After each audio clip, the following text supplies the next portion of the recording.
Bonjour, je suis Diane Dupont, consultante formatrice diversité pour l'entreprise Diversidé.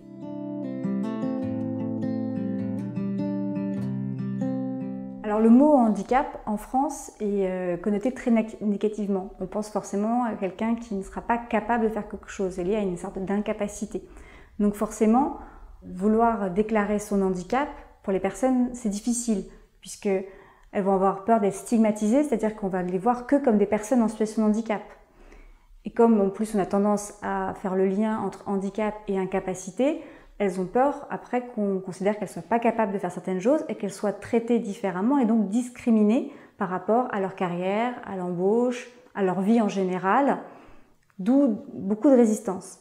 Et en plus à cela s'ajoute le fait que pour être reconnu en situation de handicap, il y a une démarche administrative à faire qui est assez longue, un dossier d'une dizaine de pages avec un rendez-vous chez le médecin, plus du temps d'attente pour après avoir un retour du dossier.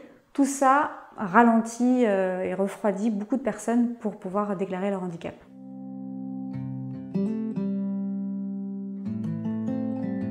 Alors, les intérêts pour une personne en situation de handicap de faire reconnaître son handicap, c'est justement de pouvoir bénéficier des moyens de compensation qui lui permettra de travailler dans de bonnes conditions.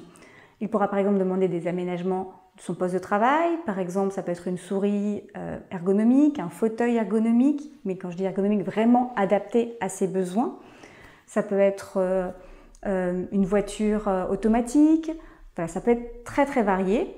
Il peut aussi demander des aménagements de son temps de travail, ne travailler peut-être que les horaires du matin ou que les horaires de l'après-midi, ou avoir des pauses qu'il puisse rattraper ensuite. Tout ça dépend des besoins de la personne en situation de handicap et donc avec le médecin du travail.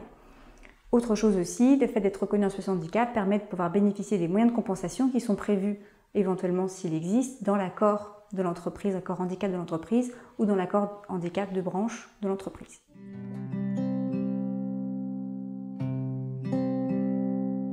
Alors mes conseils pour convaincre un salarié qui aurait besoin d'être reconnu en situation de handicap, c'est déjà lui dire que la reconnaissance en qualité de travailleur handicapé, la RQTH, c'est déjà une démarche qui est complètement personnelle et confidentielle. Ça ne concerne que lui et la maison départementale des personnes handicapées, personne d'autre est au courant. Ensuite, s'il souhaite la donner à son entreprise, il la donne à la mission handicap ou aux ressources humaines et ensuite cette information est complètement personnelle et confidentielle, il ne la divulgue à personne d'autre. Autre information importante, sur cette reconnaissance en qualité de travailleur handicapé, il n'est pas indiqué quel handicap a la personne. Donc ça reste complètement confidentiel. Les seules questions auxquelles elle peut répondre, si elle le souhaite, c'est quels sont ses besoins spécifiques. Les autres questions, comme quelle est la maladie, quelle est la cause de handicap, elle peut bien sûr refuser d'y répondre. Si on l'oblige à répondre, ce serait de la discrimination et donc l'entreprise serait en faute. Je vous invite donc à venir vous inscrire à la formation Encourager, accompagner les salariés dans leur reconnaissance de handicap.